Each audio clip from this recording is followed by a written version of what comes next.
तुम मांसहीन तुम रक्तहीन हे अस्थिशेष हे अस्थहीन।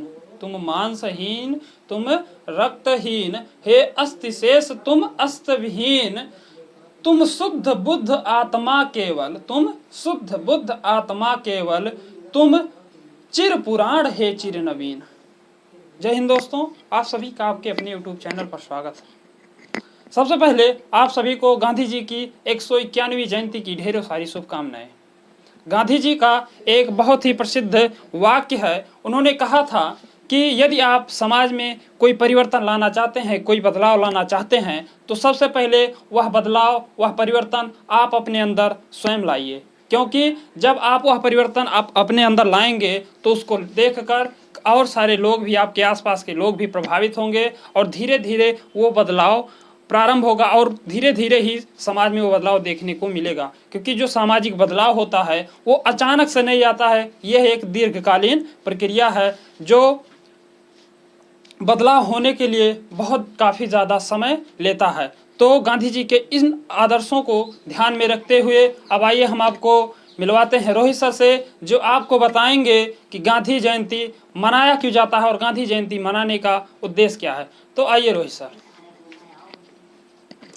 दोस्तों, आप लोगों को गांधी जी के जयंती पर अभिषेक मैथ सॉल्यूशन परिवार आप लोगों के बेहतर भविष्य की बहुत ढेर सारी शुभकामनाएं देता है। गांधी जी के बारे में हम आप लोगों को आज डिटेल से बताएंगे। गांधी जी की एक कविता है, बापू की एक कविता है। मैं सबसे पहले आप लोगों को उस कविता को बताता हूँ। कविता है, गली गली भैंसें काँपी थी, गली गली भैंसें काँपी थी, गांव शहर सहमे थे। गली गली भैंसें काँपी थी, गांव शहर सहमे थे। अंग्रेजी जल्लादों के सांसों तक पर पहरे थे, अंग्रेजी जल्लादों के सांसों तक पर पहरे थे। 200 वर्षों तक हमने अंग्रेज़ों की करी गुलामी, 200 वर्षों तक हमने गोरों की करी गुलामी या अंग्रेज़ों की करी गुलामी। पर तुमने जब अलख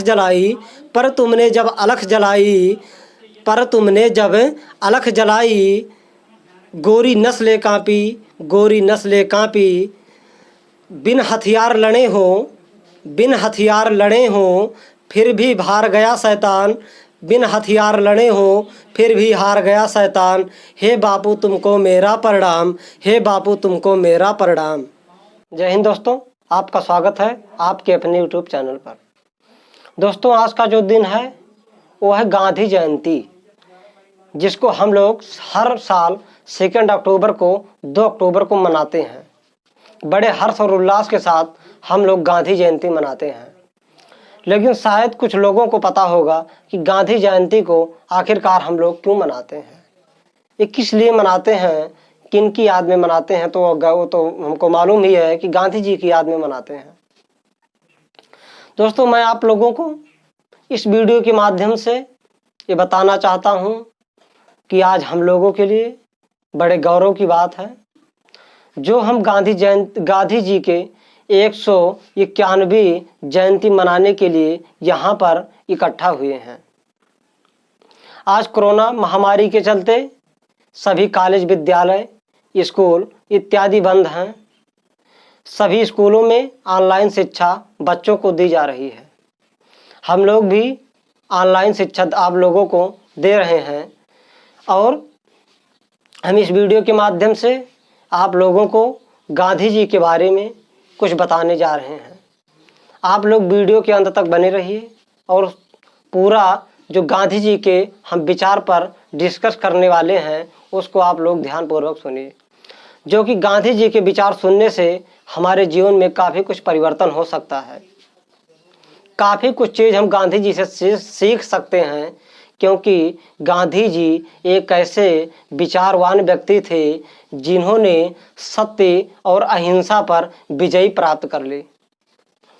गांधी जी हमेशा कहते थे कि अगर आपको किसी भी क्षेत्र में, किसी भी देश में, किसी के अंदर अगर परिवर्तन करना है तो सबसे पहले अपने अंदर परिवर्तन लाओ, अपने अंदर वो बदलाव लाओ जिससे अन्य व्यक्ति जिस क्षेत्र में आप जिसको परिवर्तन करने जा रहे हो वो आपको देखकर स्वयं प्रभावित हो जाए। ऐसे व्यक्ति बन जाओ, ऐसे विचारवान व्यक्ति बन जाओ। मैं आप लोगों को ये बताना चाहता हूँ कि 2 अक्टूबर 1869 ईस्वी को गुजरात के पोरबंदर नामक स्थान पर एक ऐसे बच्चे का जन्म हुआ जिसने भारत के आने वाले इतिहास को बदल करके रख दिया। गांधी जी की आरंभिक शिक्षा राजकोट में प्राप्त हुई। इसके बाद उन्होंने उच्च शिक्षा ग्रहण करने के लिए वह लंदन चले गए। सन 1891 ईस्वी में वो लंदन चले गए उच्च शिक्षा ग्रहण करने के लिए। इसके बाद वह 1893 ईस्वी में बैरिस्टर की पढ़ाई करने के लिए वह दक्षिण अफ्रीका चले गए। उन्होंने वहाँ पर वकालत की और 2 साल वहाँ पर वकालत की। इसके बाद वहाँ की जनता जो थी वो गांधी जी के लोग प्रिय हो गए थे, उनको इतना मानने लगे थे क्योंकि गांधी जी इतने नेक काम करते थे, इतने सत्यवादी थे। गांधी जी कभी किसी के साथ दुर्व्यवहार नहीं करते थे। इन सब बातों को इंडिया में यानी भारत में पूरी तरीके से हमारे देश में फैल गया और उनसे ये आग्रह किया गया कि आप भारत भी आइए।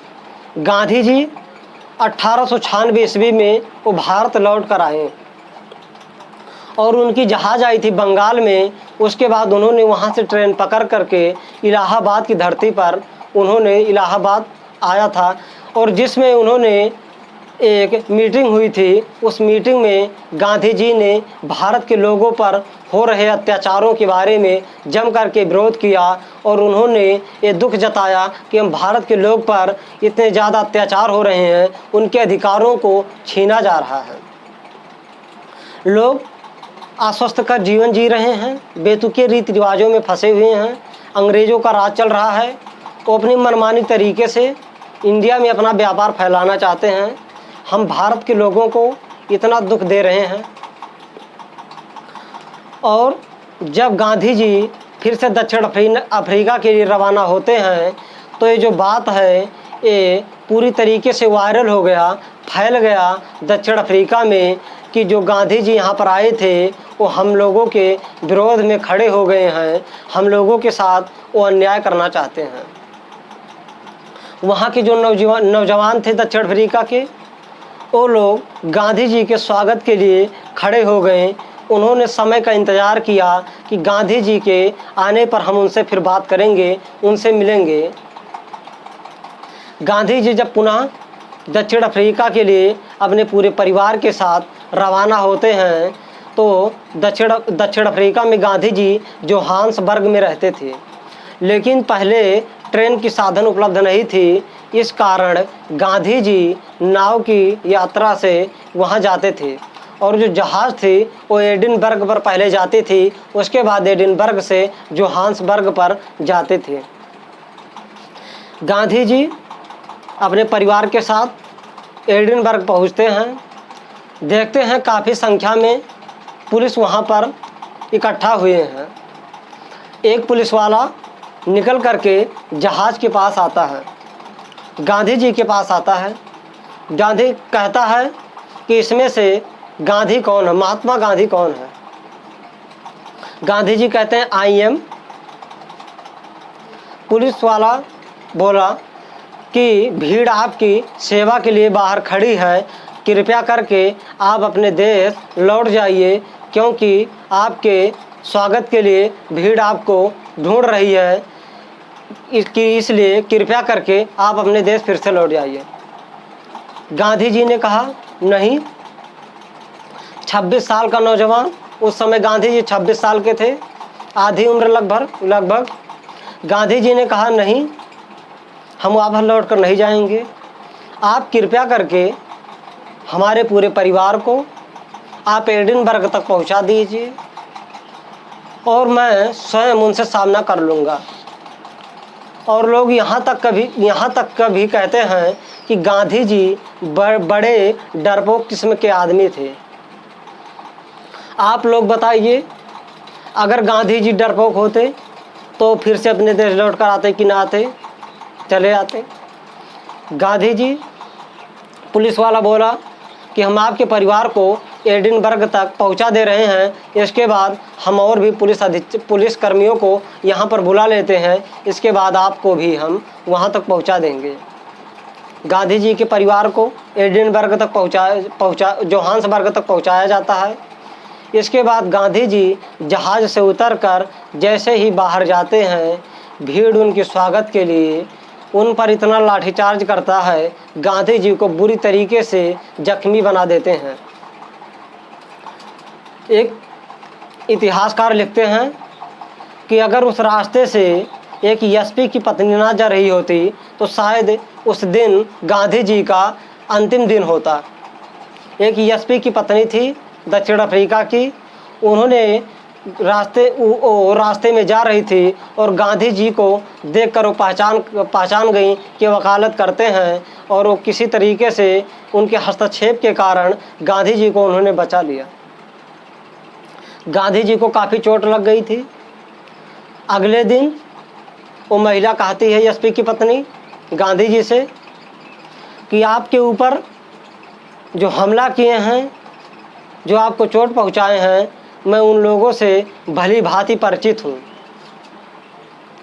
कृपया करके हम बयान दे देंगे कि और आप उन्हें जेल भिजवाने का कष्ट करें या उनको आप जेल भिजवाएं। गांधी जी ने कहा, एक अच्छी बात कही। गांधी जी ने कहा, नहीं, हमें अपने दुश्मन से भी प्रेम करना चाहिए। क्या हम उनको जेल भेजकर हमारे दुख दूर हो जाएंगे? गांधी जी ऐसे विचार के व्यक्ति थे जिन्होंने हमेशा शांति का और सत्य और अहिंसा के विचारों पर हमारा देश ही नहीं अपितु पूरा विश्व उनका मार्गदर्शन करता है। तो गांधी जी ऐसे विचारवान व्यक्ति थे। इसके बाद गांधी जी उस घड़ी की तलाश में आ गए या उस समय का इंतज़ार करने लगे जिस पर उनको दिखाना था कि हम भारत के लोग भी अपने अधिकारों को पाना चाहते हैं। अगर हम लोगों को भी अगर अधिकार मिल जाए तो हम लोग बहुत कुछ कर सकते हैं। सन 1899 ईस्वी में दक्षिण अफ्रीका में डच और अंग्रेज़ों के बीच झगड़ा छिड़ गया। जैसे ही झगड़ा छिड़ा, गांधी जी समझ गए कि यही वो समय है जिसमें हम उनको दिखा देंगे कि हम भारत के लोग भी, अगर हम लोगों को अधिकार दे दिया जाए, शासन दे दिया जाए, तो हम लोग भी उसका उत्तरदायित्व क्रियान्वित कर सकते हैं। उसको कैसे निभाएंगे? इसमें गांधी जी ने अंग्रेज़ों का साथ दिया। अंग्रेज़ों के साथ उन्होंने कदम से कदम मिला करके चला। इसके बाद दक्षिण अफ्रीका के लोग या दक्षिण अफ्रीका की सरकार उनको महात्मा की उपाधि प्राप्त कर दी, महात्मा की उपाधि उन्हें दे दी, क्योंकि वो अपने दिल की बातों को खुद सुनते थे, वो अपनी आत्मा की बातों को खुद सुनते थे। और गांधी जी ये कहते थे कि हर व्यक्ति के मन में वो क्रांति आती है, किसी न किसी समय हर व्यक्ति के दिमाग में क्रांति आती है, उसके अंदर क्रांति आती है, जिसमें वो व्यक्ति चाहे तो बहुत बड़ा व्यक्ति बन सकता है, इस संसार का बहुत महान व्यक्ति बन सकता है। क्योंकि हमें भीड़ में चलने की आदत हो गई है, हम भीड़ में चलने के आदी हो चुके हैं, इस कारण जो हमारी क्रांति है वो हमें लक्ष्य पर नहीं बल्कि दूसरे लक्ष्य पर, निगेटिव पॉइंट पर हमको जाने के लिए भेजती है या तत्पर करती है। इसके बाद जब एक अधिनियम लाया गया, दक्षिण अफ्रीका की सरकार ने लाया, जिसको कहते हैं रजिस्ट्रेशन बिल, अधिनियम विधेयक। अधिनियम विधेयक के तहत दक्षिण अफ्रीका में चाहे वो चीन के लोग रह रहे हों, चाहे भारत के लोग रह रहे हों, या नीदरलैंड के हों या इंग्लैंड के हों, किसी भी देश के हों, अगर उनको दक्षिण अफ्रीका में रहना है तो उनको रजिस्ट्रेशन करवाना अनिवार्य होगा। उनको यहाँ पर रजिस्ट्रेशन करवाना होगा, तभी वो दक्षिण अफ्रीका में रह सकते हैं।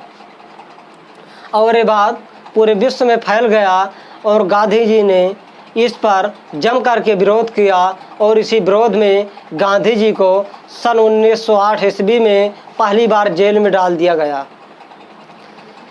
उनको जेल में डालने के बाद भी जनता को, भारत की जनता को इतना जागरूक कर दिए थे, उनके अधिकारों को पाने के लिए इतना उनको जागरूक कर दिए थे, तो ये जनता जो है वो नियम का जम करके विरोध किया, अधिनियम का जम करके विरोध किया और लास्ट में अधिनियम विधेयक को असफल घोषित करना पड़ा, उनको विफल माना गया, वो पारित नहीं हो पाया।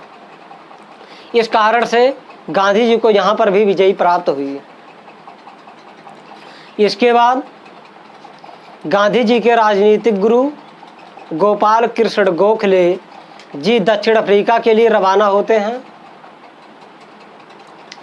1914 में। उसके बाद गांधी जी से मिलने जाते हैं।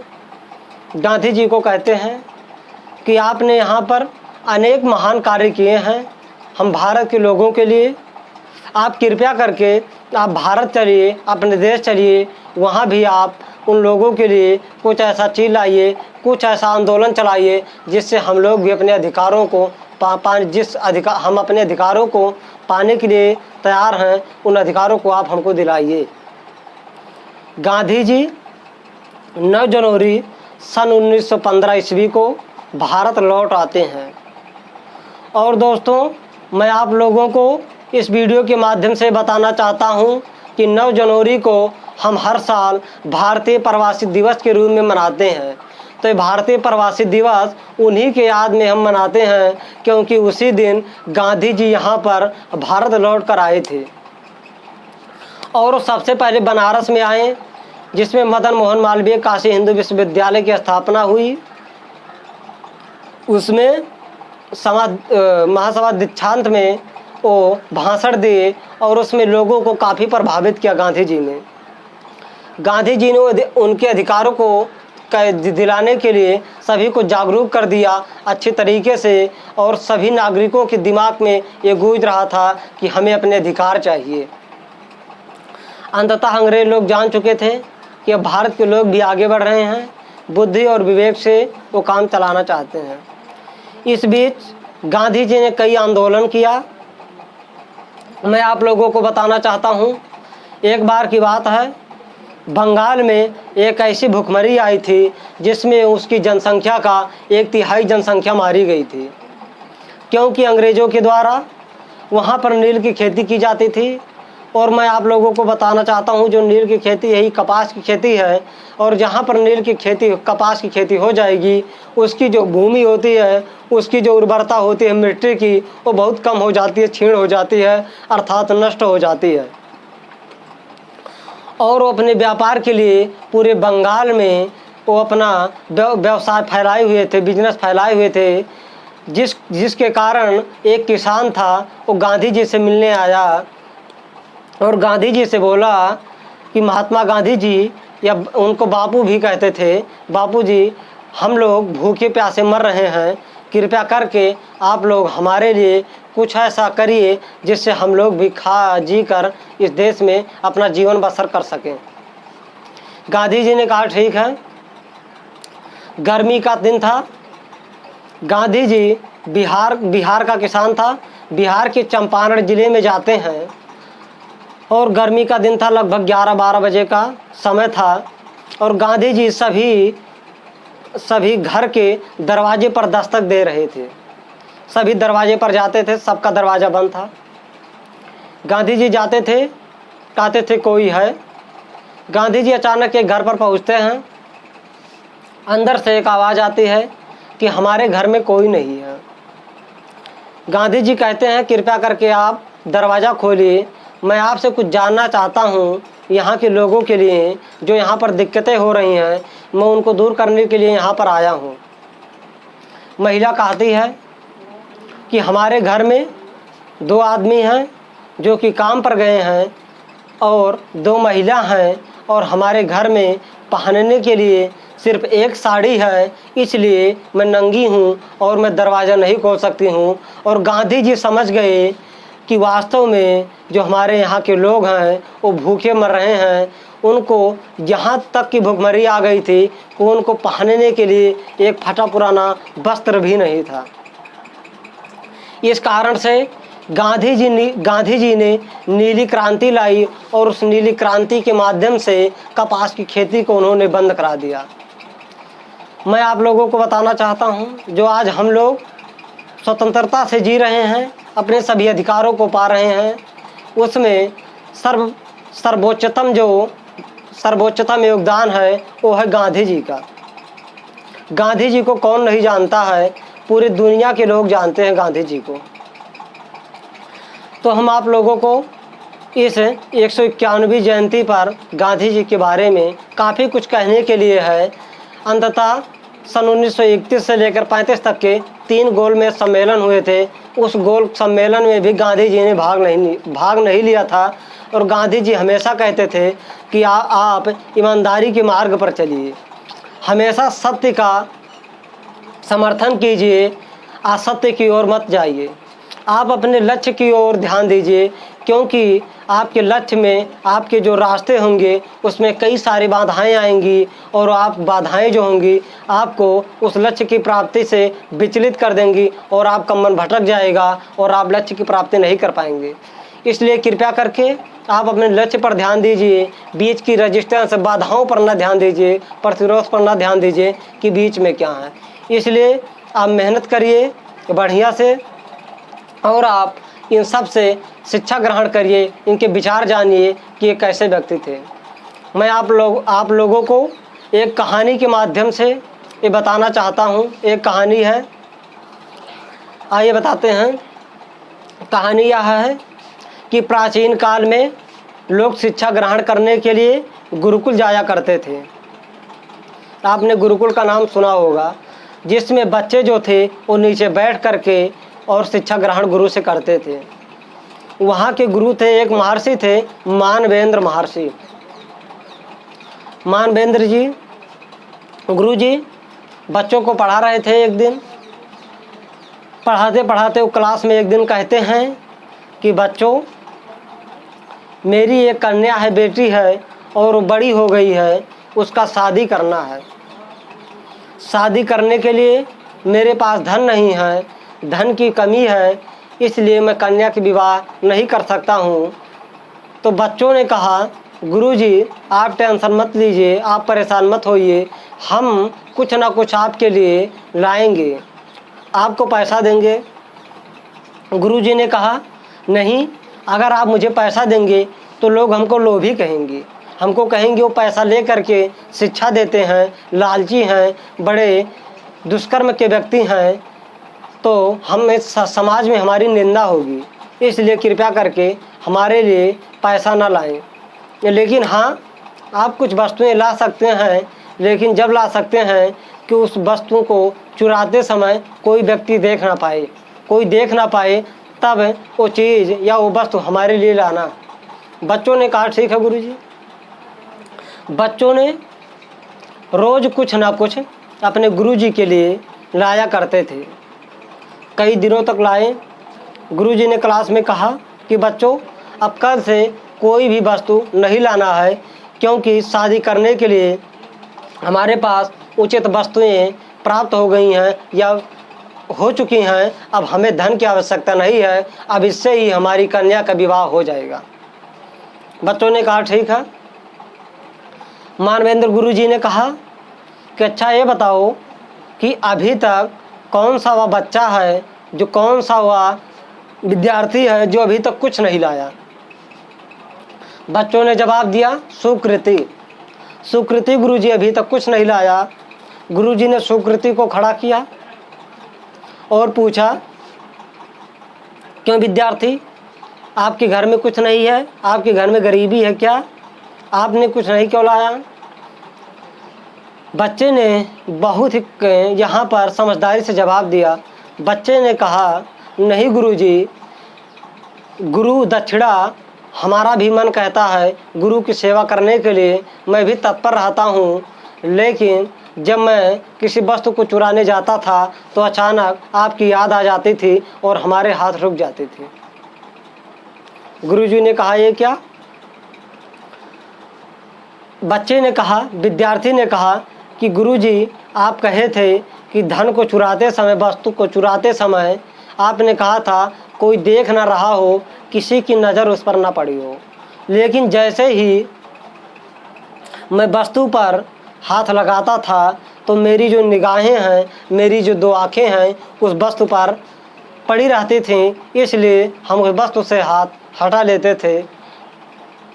गुरुजी समझ गए कि यही वो विद्यार्थी है। गुरुजी बोले कि आज हमारा शिक्षा जो है वो सफल हो गया और हम अपने कन्या की शादी तुम्हीं से करेंगे, क्योंकि वो बच्चा इतना समझदार था। वो विद्यार्थी वो बोला कि सर आप बोले थे कि कभी पाप मत करना, किसी के साथ दुर्व्यवहार मत करना, इसलिए मैं जब चोरी करने जाता था तो मेरी निगाहें उस पर पड़ी रहती थी, इसलिए मैं कुछ नहीं ले पाया, इसके लिए मुझे माफ़ करना गुरुजी। गुरुजी ने उसके पीठ पर शाबाशी दी। उसके बाद कहा आज मेरी शिक्षा सफल हो गई। ऐसे ही विद्यार्थी की तलाश थी मुझे और मैं अपनी कन्या की शादी मैं आपसे करना चाहता हूँ कि आप उसके लिए जिम्मेवार हैं, कि आप करना चाहेंगे। विद्यार्थी ने बोला आप जैसे गुरु के लिए मैं क्या कुछ नहीं कर सकता हूँ, मैं शादी करने के लिए तैयार हूँ।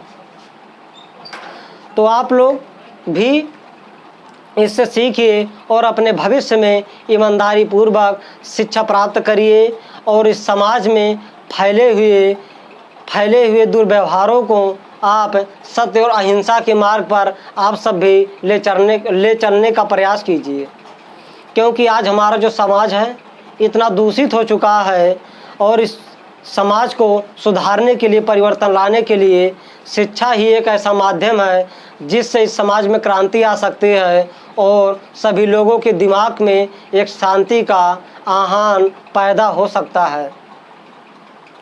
तो इस गांधी जी के जन्म दिवस पर बस आज यहीं तक, और फिर इसके बाद हम लोग जैसे हमारा क्लास चल रहा था वैसे ही फिर नेक्स्ट टाइम से शुरू होगा। तब तक के लिए धन्यवाद।